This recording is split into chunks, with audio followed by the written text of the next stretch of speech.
Ginataang bagoong. Ayan. Ang aking ginataang bagoong.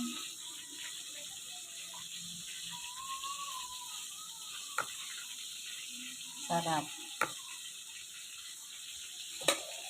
Ito siya. Ginataang bagoong. Ernest Patis.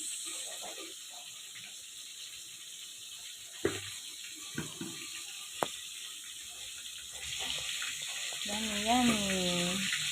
Ayan o. Ginisa ko muna siya sa sibuyas, bawang. Tapos saka ko ginisa yung bagoong. Yung mag-isa ang bagoong, nilagyan ko siya ng, saka ko nihulog yung unang gata, kakang gata. Yan, tapos aking inigang. So yan ang kinalabasan, ginataang bagoong.